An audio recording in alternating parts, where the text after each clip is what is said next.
Daily Dispatch, Day 8, The Shower and the Safety Protocol.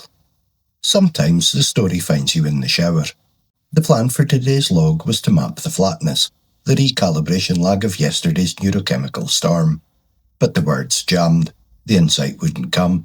It was only under the water, in that immersive sensory state that often cuts cognitive knots, that the focus shifted. The story wasn't the quiet, it was what made the quiet. Yesterday's dispatch captured the sober fireworks, the first raw dopamine surge of a native engine restarting after 35 years.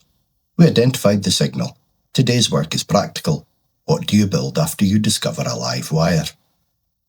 The data presents a likely pattern. It happened again today. Internal or external pressure builds and releases. The repairing reward system fires an unregulated burst and a cognitive cost is paid. This isn't a malfunction. It's the new operational profile. The mission now is integration. How do you live with this new voltage? The strategy writes itself from the events. Relabel the spark. The instant the come-up feeling starts. The internal dialogue must shift from what's wrong to the system is signalling. This is the primary hack. It converts a symptom into data. Schedule the crash. Activation mandates depletion.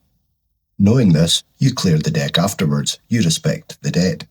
This is strategic energy management. Normalise the flatness. The post-surge flatness isn't a failure. It's a physiological receipt. It's a system in necessary conservation mode. Do not mythologize it. The shower gave us a shift, from observing the void to engineering for the spark. The fireworks are spectacular, but the real work is the safety protocol you write the morning after. The machine is awake. Now we learn its maintenance rhythm.